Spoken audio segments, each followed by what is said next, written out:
Hello everybody, I'm Keith Marciniak. I'm back again with Cece Doucette from Ashland, Massachusetts. Last time we spoke about your journey on finding the dangers of Wi-Fi. Yeah.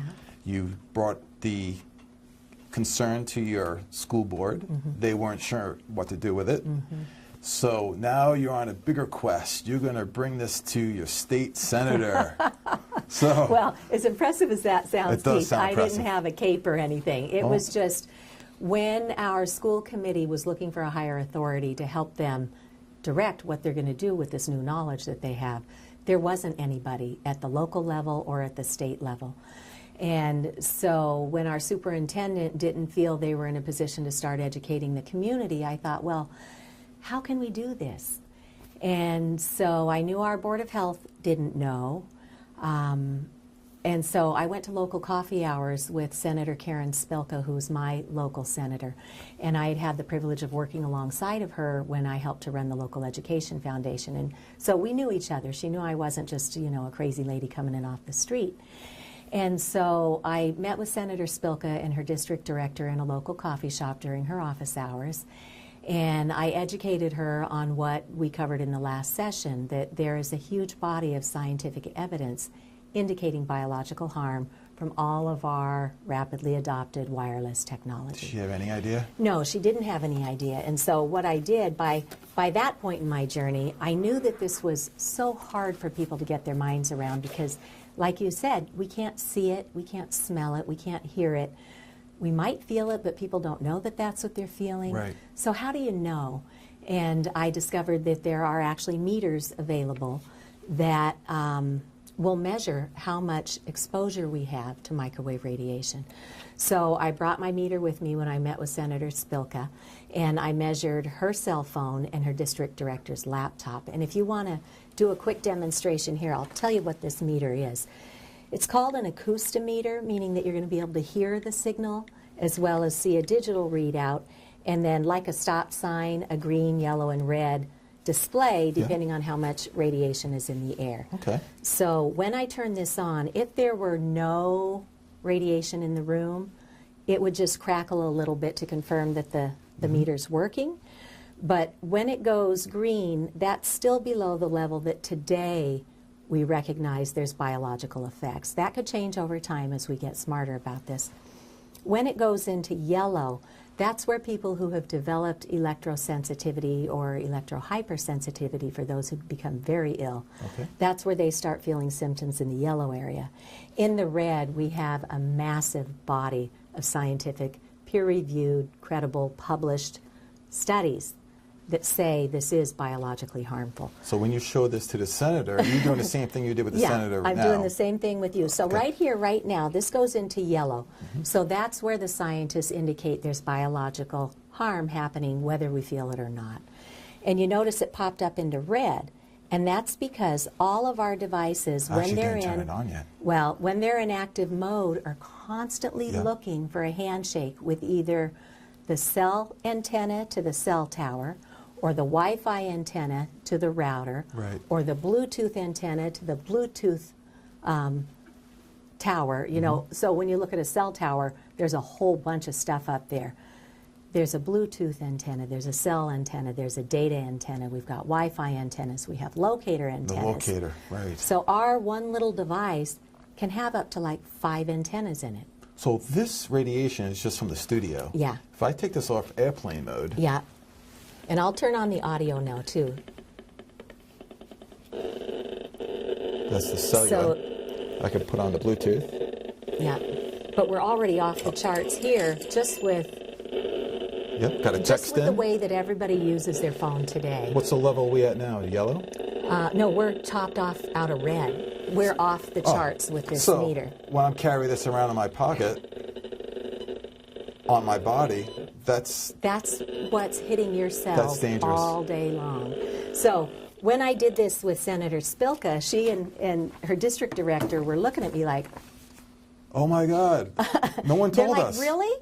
Exactly. And I said, yes, and nobody knows. Nobody knows. I said, is there something at the state level we can do to begin educating and informing people? And like I've said before, it's a right to know issue. People still drink, they still do drugs, they still, use tobacco, whatever. Right.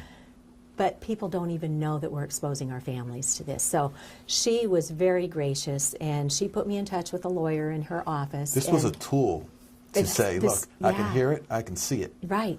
It's wonderful. Yeah. So I worked with a gentleman in her office, Aaron Carty, who's a lawyer, and together we crafted a very simple bill. It's Senate number 1222, front page, back page, double-spaced, not fancy. That could be on the internet? You can find that with a search? Okay. And it basically just says, let's get the right minds at the state level together to look at this. So let's get school committee people, let's get pediatricians, let's get environmental medicine experts, because our regular doctors don't know about this. That's right. But environmental doctors do. And then let's get, you know, the Department of Public Health, let's get the utility companies, the, you know, telecom companies, let's get everybody at the table, hammer this out and start protecting our public. So she said the way to do that is to form a commission. So we now have this bill in the Senate to form a commission to get the right people to start looking at this. And I said... What year was this? This was in January of 2015. Okay. And the legislative sessions go for 2 years.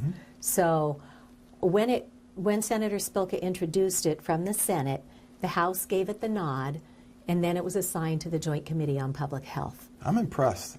I was too. You know, I'm not a politician. I'm not very politically savvy. So you meet with the right people. You met with your senator. I think there's angels looking over me. Well, you have an important topic, so it has a life of its own. Right. Because people hear it, it resonates. I want to do something too to help you. Right.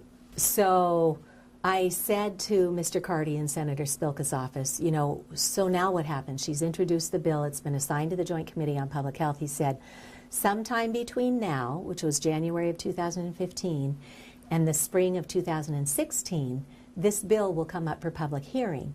For funding? Is that well, what that is?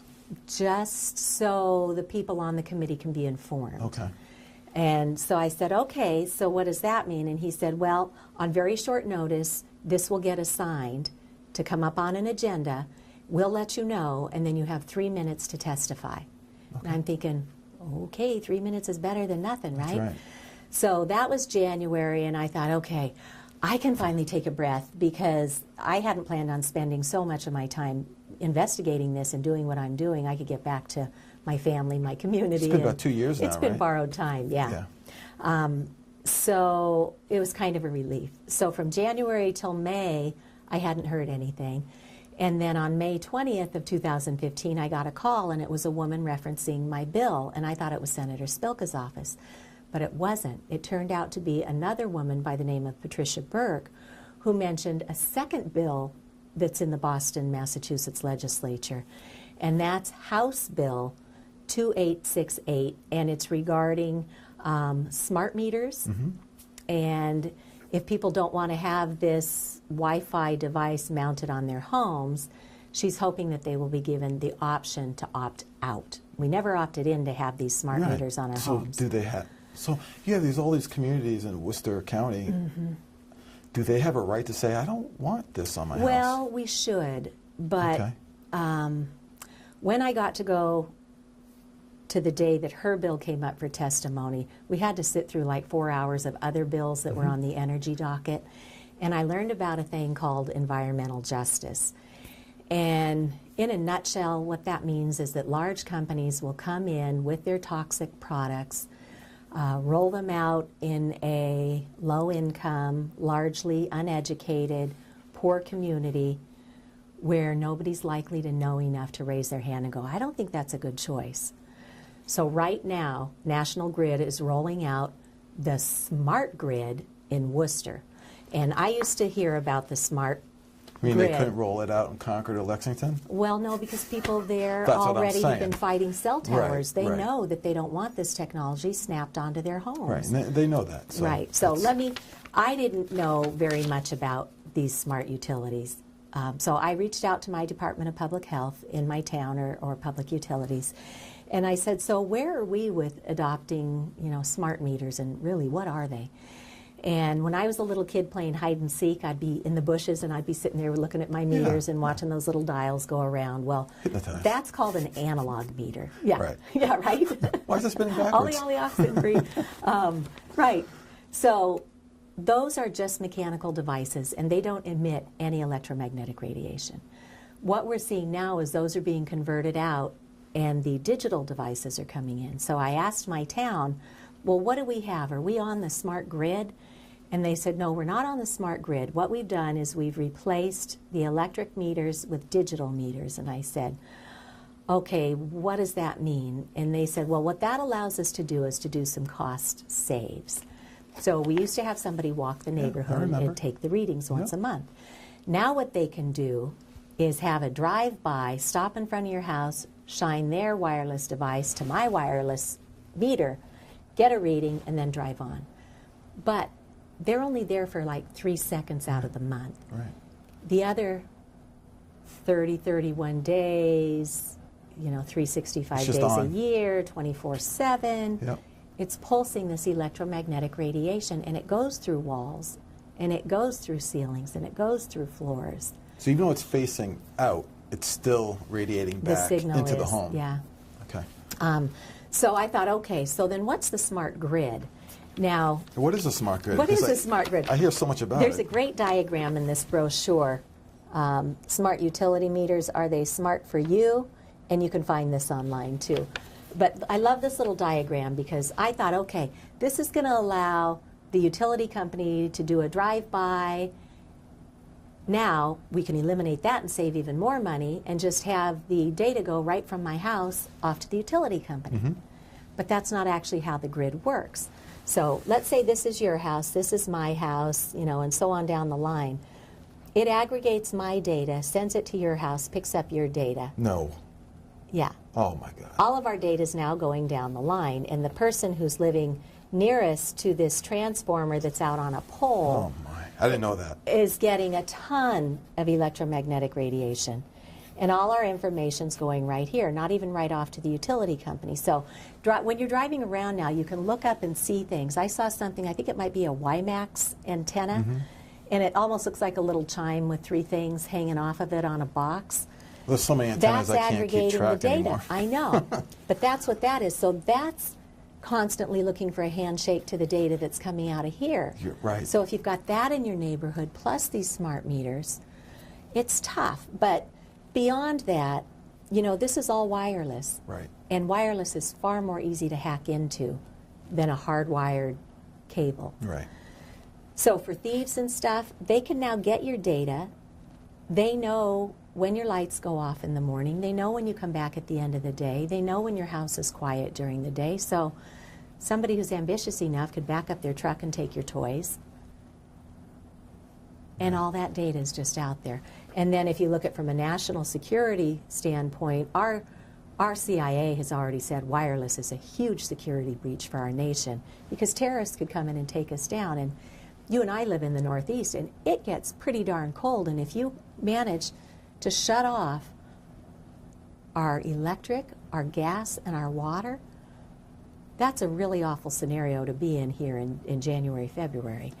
So are you saying that there's potential to hack into the smart meters for each home and actually turn it off? Yeah. So They people could just take down the grid. take down the grid. Take down right, the whole grid. Right. So it's a vulnerability that's out there. Right, it's a vulnerability. So then our data goes off to third-party analysts, which means manufacturers who want to sell us the Internet of Things. Right. So they have the data on what we're doing in our house, and now they can come market to us to say, hey, you can do it much more efficiently, you can do it wirelessly, you can do it from 6 towns over, you can open up your Right. garage door. That sounds so fun, but people simply don't know that this is what we need to be concerned with, that device is emitting microwave radiation through our homes. And if you've got a little kid, if you've got a pregnant woman, if you've got an elderly, because it messes with our You can have cognitive your baby abilities. crib right next to it, the other side of the wall. Right. And you don't even know. And nobody knows. Right. And even worse, people who live in multi-unit dwellings like apartments and condos, they could be on the other side of the wall where the whole bank of 20 or 30 of these are. I've seen it at Yeah. a local sub shop across the street. Yep. It was a nursery school, and I could see on the side is about 15 smart meters just on the side of the building. On a nursery school. On a nursery school. It's like, oh God. I- Now that I'm aware of it, I see it. Yeah. Before, before this, Yeah. before researching it, I just Yeah. it wouldn't register No. in my mind. Because they're outside, right? Yeah, I mean, I wouldn't think twice about it, but you just informed me about Right. the smart meter. And I didn't know had about. a woman contact me recently because she's developed electrohypersensitivity because her body can't handle Right. all that radiation coming all the time. And she doesn't know. Does she know why? Well, she does know Okay, why, now and she she does. said, and my landlord just installed the Internet of Thing washer dryers. So there's like 20 washers and dryers in the basement, and she's on the first floor. So all this radiation's coming at her, and she's wow. getting sicker and sicker. I'm curious if is she close by? No, she was in another state. Oh, okay, I was going to say, I was wondering what the meter would read on Yeah, that. and if you can take a meter and go show Yeah. the landlord, because again, it's really hard to grasp this unless you have some quantitative You got to evidence. see it to believe it. So anyway, that's the gist of the smart meters. And so this woman was calling to tell me that there was another bill related to mine Right. that might be able to help citizens out in Worcester to opt out of that. So with this environmental justice thing, they go in, they make it look really good in one community, nobody knows to say anything, and then they say, look, it worked in Worcester, so now we're going to roll it out all across Massachusetts. We're hoping that won't happen. But the industry is very powerful. So just to summarize, you have your bill, Mm-hmm. and that's going to be up again for, say, review Yeah, in coming up next year? yeah, Okay. Yeah. And now this bill is also right, to opt out Right. of smart grid in Worcester County. yeah. Okay. So, in addition to telling me about that bill, she called to tell me that there was a panel of world experts coming to Massachusetts to speak to our legislator about adopting right-to-know legislation. And who sparked that conversation? Who got them to come? Was that you? No, oh gosh, no. okay. Keith, up until this point, I was the only person I knew who could have a conversation about this. Yeah. So, just for me to have another person on the other end of the phone, I was like, Yeah, finally. it's like a kid in a candy store. Yeah. Somebody I can talk to about this who knows so much more, who can guide me and That's how I talk to felt me. when I found you. Right. It's like, whoa, And okay. so now she's telling me there's a panel of world experts coming to Boston, and I can go and listen. Awesome. And bless them, because not only did they travel here on their own time and dime, but then they made themselves available that night to speak to a public forum, which, as luck would have it, was right in Framingham, which is one town over from me. So this is what it was. It was the right to know about cell phone safety, implications of current science for policy. So Okay. basically, our science today is there, but our policy is years behind. 1996? 1996. We are FCC living the guidelines? standards from 1996. Right. So, A lot changed since then. yeah, and so Dr. Deborah Davis is a Nobel Peace Prize co-laureate on climate change. She was also responsible for getting cigarette smoking out of airplanes. She brought this panel of world experts in, and she came to talk to us about the science, about why this is biologically harmful. And she used the example of like the iPotty, where you plunk a little kid down on a potty seat and then you put a tablet or a cell phone in front of them, keeps them entertained while they learn to do their business. She said, that's child abuse. You are putting that child in front of microwave radiation. And I'm sitting there going, whoa. Well, I've seen her videos. Yeah. She's very passionate. She is, and God love her. She's a mother and a grandmother, Right. and So- she knows what this is doing to Right. us. So she's passionate because she knows Yeah, the science behind it. yeah. So she was here from the U.S. She brought with her Frank Clegg, who, as it turns out, is the retired president of Microsoft Canada. And I'm sitting there going, wow, we've got a technology guy here. And From when Mr. Microsoft, Yeah, I from mean, Microsoft. really, it's- And then when I thought about it, I thought credible. it's definitely credible, but Microsoft was software, not the hardware that's actually emitting this stuff. But when Mr. Clegg retired, he knew enough, being in the industry, not to have Wi-Fi in his house, even when his daughters were teenagers and clamoring for the latest technology, and they have the means for it, but he said no. So that got my attention. Right. But then he said, when I retired, I went out and spoke personally with a dozen of the top scientists around the world. And I came back, and I can tell you that our standards in North America are not safe. Now, did he bring this up during that meeting? Yeah. Okay, he so now did. everyone's on edge Yeah. listening. Yeah. So he turned around and resigned from every technology board that he was on, and he said to his peers, if somebody can prove to me that this is safe, let me know. And he said, my phone has never rung. So what Mr. Clegg did, and I just love him because he's not one to sit still and let this just happen, you know, to take his cash and go. Right. He founded Canadians for Safe Technology, so they're ahead of us in Canada doing the advocacy with the legislature. And our FCC standards are equivalent to their Safety Code 6. Right. And he's already gotten some inroads with Parliament in Canada to start examining that and moving it in the right direction. We need that first domino to fall. That's Right. what we need. Whether Right. it comes from Canada or Right. right? Right. So they also brought with them a woman from, I think she might be from Vermont, Janet Newton, who runs an organization to protect the employees who have to go up on the rooftops where all these antennas are mounted. We're supposed to have protocols in place to shut things down so when the employees are up there, and it could be the HVAC guys, it could be the elevator repair people. Good luck, right? It's the telecom people working on the antennas themselves. Yeah. And although we have some guidelines in place, they're not being adhered to, and people are getting sick. They're developing cancers and I heart can't see them problems shutting a and- cell phone tower down for maintenance for HVAC. No, it's So, unconscionable though, and they're not educating these people. And these guys got to do their job. Yeah. They need the money. They want the need their job, paycheck. get on the roof, right?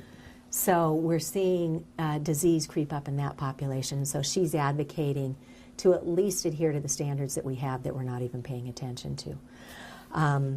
So the fourth person who came in, flew in all the way on his own time from India, is this Dr. Sharma, R.S. Sharma. And it's his job in the Indian government to recommend what the public exposure is for microwave radiation. And he, in his country, they do the studies within the government. And he's done some of the sperm studies and some of the other ones. So he knows that this is biologically harmful. So his standards in India were right up about where the U.S. is. Mm-hmm. He has now gotten new standards in place that take it down 90%. They're still in the That's midst impressive. of figuring out how to actually implement that, but at least they've taken it down 90% of what ours still are today. Because I know in India, the infrastructure really wasn't there for Right. landline phones. Yeah. So everybody adopted cell phones because it was so easy, right? Right. So efficient But now and that quick. we know there's biological harm, we just have to solve the problem. Right. And we're just at one point in time, and we'll get there. The fifth and final panelist member who came was Dr. Catherine Steiner-Adair. And I was like, well, I've learned about the biological harm, but what's a child psychologist doing here? And I was so grateful for her talk. And we will do a full episode on this and talk about what all of this technology is doing to us developmentally and what it's doing to our children and our family relationships. So Biological is enough. Do I really need that's psychological exactly now? how I was feeling. Can you keep adding on more No. dangers? But once you get your head around it, the solutions are all the same. It's common Yeah. sense, right? Limit your exposure and do what we need to do to develop properly as human beings. That's true connections with one another. So I was so grateful, and I was able to do some publicity in the town of Ashland around this. We had a new monthly newspaper that came out, and so I was able to put in a couple articles to let people know. And there were people in other towns doing the same. We had Framingham, we had Wayland, we had Dover Sherborne, we had Natick. And so we actually filled this church basement in Framingham at the Plymouth Church. And it was a great conversation. There was some great questions and answers. And all of these talks are out on YouTube. You can get out to all of them online. So that was pretty fabulous because in a month's time, I went from not having anybody I knew who could really talk about this to having access to these world experts. And it was during those forums that it was called out that Ashland Public Schools was the first in the nation to have best practices put in place, because I had no idea. Right. I thought maybe the first in my Metro West area or maybe around the Boston area or maybe the state, but I had no idea that just what I had done made us the first in the nation. And you're thinking, how can this be? It's crazy. How can this be? Yeah. Aren't there other people like noticing Right. this as well? Right, and there definitely are, There are and they've people come noticing out it, yeah. to find me, and I get calls all the time or emails all the time And because every community is saying, how can we get there? How can we get Right. there? So I'm honored to be able to take our lessons learned and to move those forward and with that's other when you communities. came to Pepperell. I Yeah. invited you up, Yeah. and I contacted our school committee. They welcomed you and me. I have to say, Keith, your superintendent, your school committee chairwoman, and your IT director were unbelievable when they sat Absolutely. down and listened to They this. gave us an hour and a half. They gave I us was an so hour surprised. and a half. They had done their homework. They were referencing documents and asking very intelligent questions. And then, of course, we measured their devices so they could really understand what Right. this is. I think they feel the same way Ashland Public School District felt. Where do we go from here? Right. I believe they're on their own, doing their own research Good. now. Good. So- And it does take time. It Yeah. takes time for people to come into the fold.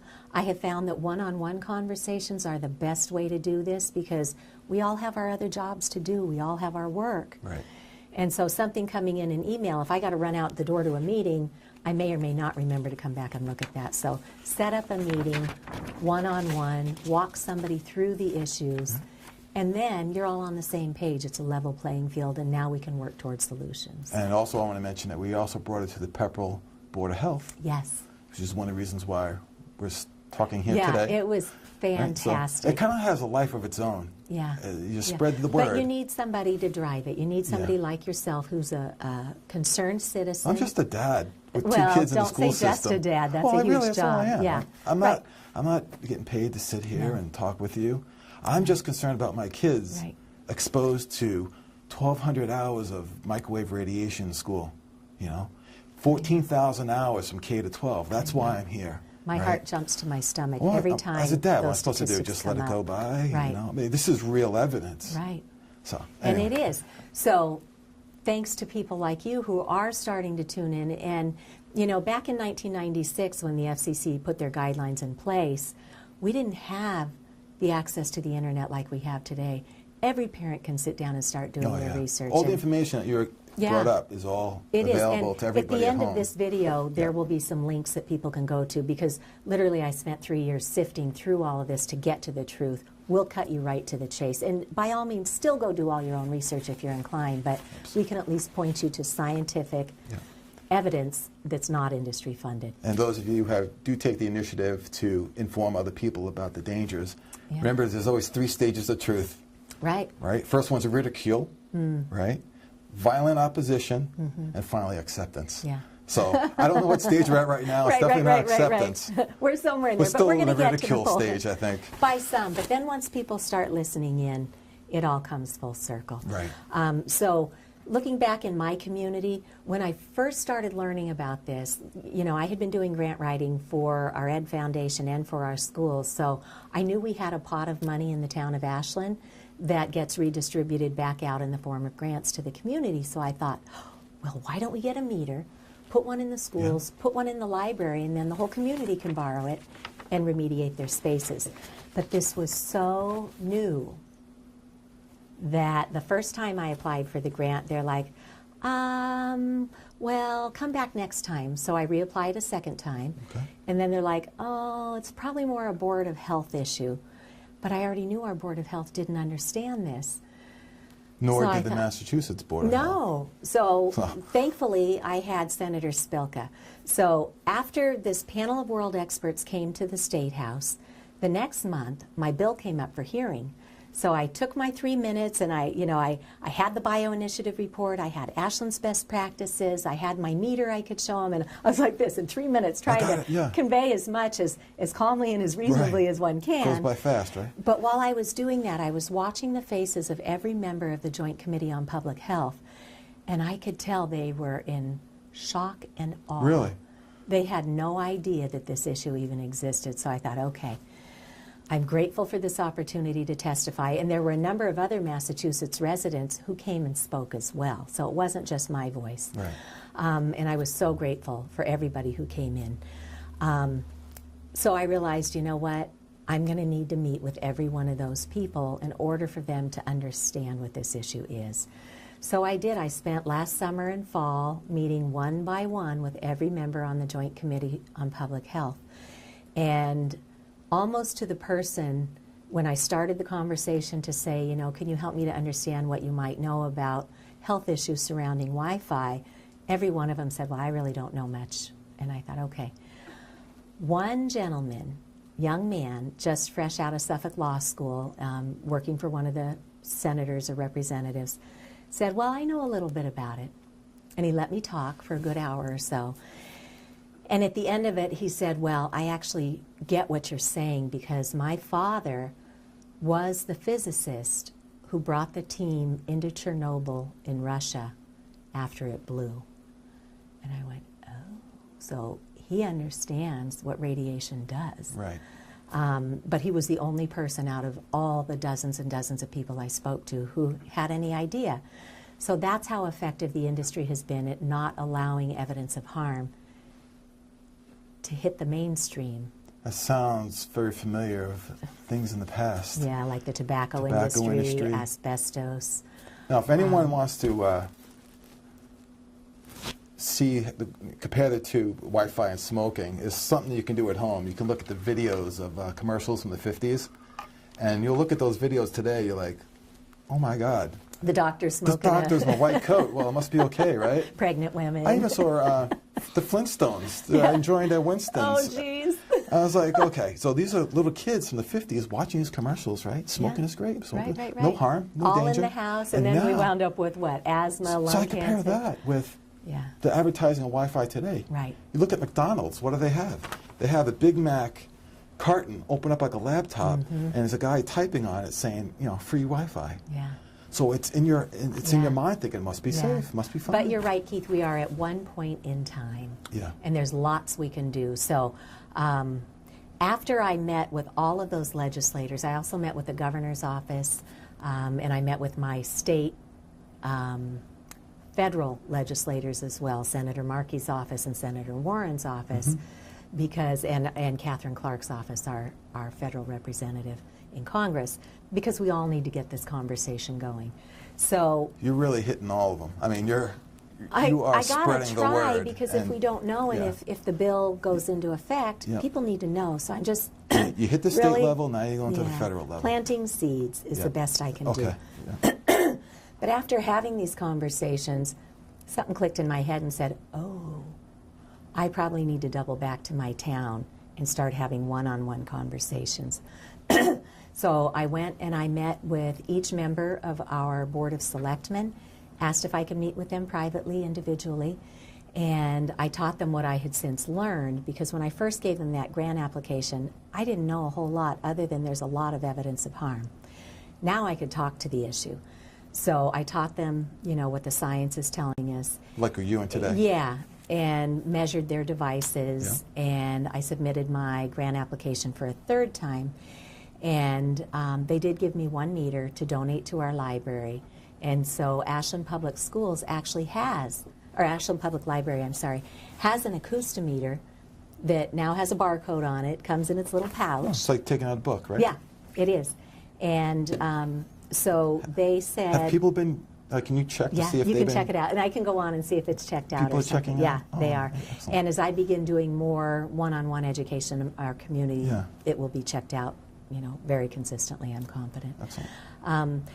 So that happened last summer. The bill came up for hearing last summer. This panel of experts came up last summer. It's a lot of information here. You're doing an excellent job in spreading the word. Because I had put a couple articles out and put a couple posts on our town Facebook page, somebody came to me and said, well, we're going to do a health and wellness day at the farmers market on this date. Would you like to do a booth? Oh. And I thought, that's awesome. So I did. I brought my materials, I brought my meter, and just had lovely conversations all day. And I was so happy to see that not everybody has fallen into buying a smartphone. There were people who still had flip phones, track phones. So not everybody has the latest and greatest. But they wish they could, right? Well, they know enough to be cautious. They remember there's two things, about, right? One, they can't afford one because they're expensive, like, what, $700, right? And they don't want to be married to it. Yeah. Which is part of it. it. And the other side, like, my father was happy with the old phones. Yeah. He understands them. Yeah. You know? So Ashland Public Library has run other series, like on GMOs and what they do to our health.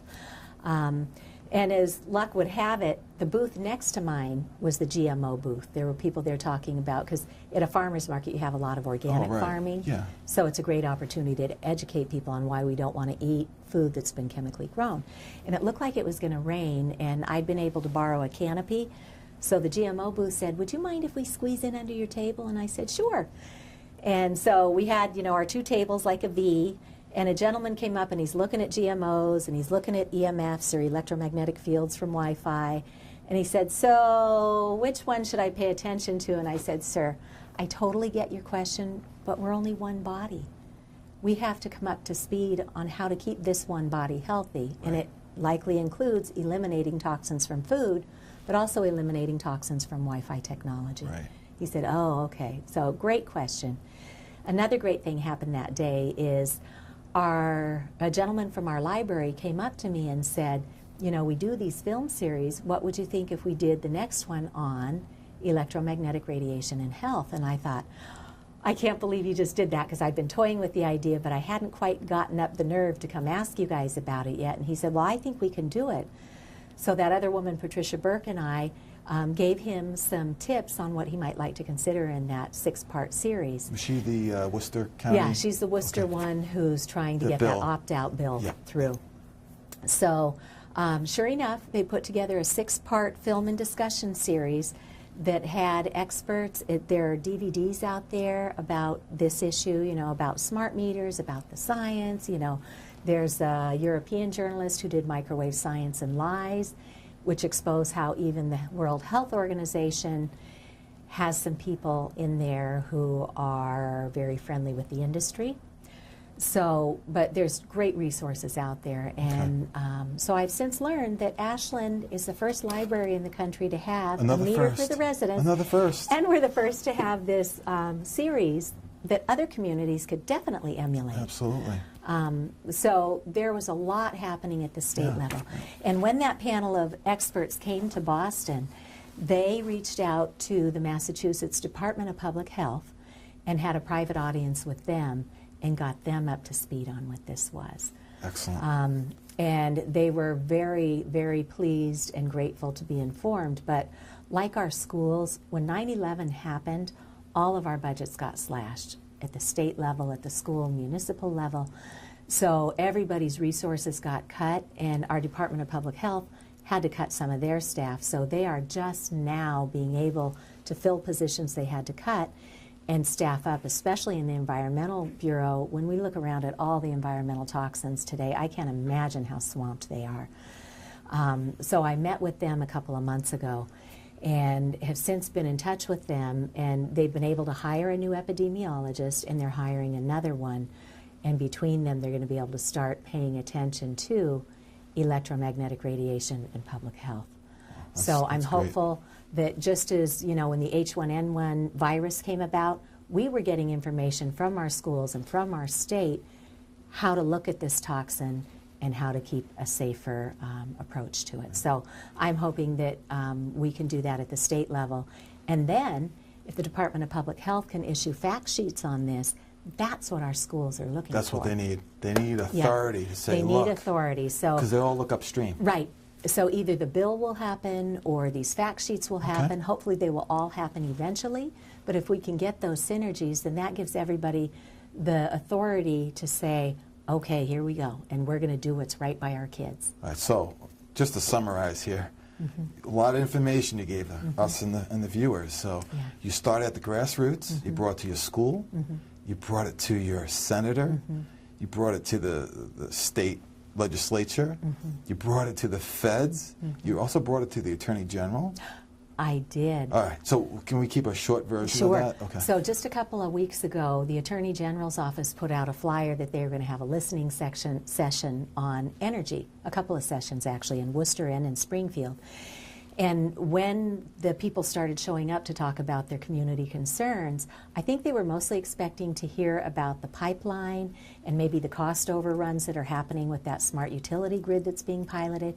What they didn't know is the biological harm. Right. And there were enough people talking about it. We had building biologists there, we had advocates, we had people with electrohypersensitivity who were explaining what makes them sick with this technology. And for the first time, they were hearing biological harm. And so now the Attorney General's office is investigating. And honestly, I didn't know what the Attorney General's office was, but it turns out it's the people's lawyer. Okay. So when you've got these huge lobbyists with deep pockets, who represents the people? I don't know. the Attorney General's office, as it turns Because out. the way I look at it, nobody's Yeah. looking out for us. Yeah, but they are. It's just me. And they just did a really good thing by stopping that pipeline from coming Well, through that was, here. yes. That's huge. So Yeah, if that's they huge. have that capacity They can to do dive this. in deep, I'm hoping they can You've join done this conversation. Exceptional job. Well, we brought this segment to be informing the wider community, and you've gone all the way. Yeah. Except the president. You haven't gone there yet. Well, we'll try. Okay. We'll try. Well, let's save that for Can another day. I mention one more local thing? Absolutely, sure. So right around the same time last summer as the farmers market, this expert panel, my bill came up for hearing. Yep.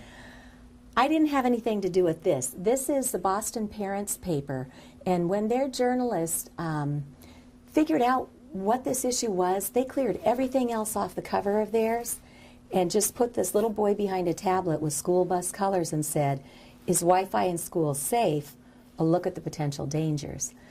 And I was like, wow, talk about pennies from heaven. Yeah, This that's just, not just an internet article. no, That's this is huge. It was printed and free in yeah. every public library. It was distributed through our grocery stores, and it has Camilla Reese, who is an expert on this. She's a high finance woman who became electro-hypersensitive, and for the last 8 years she's been educating people and pulling together the scientists into forums where they can inform other scientists and medical people. I feel there's a momentum building. So she sent out a press release a long time ago, and they held it for their back-to-school issue last year.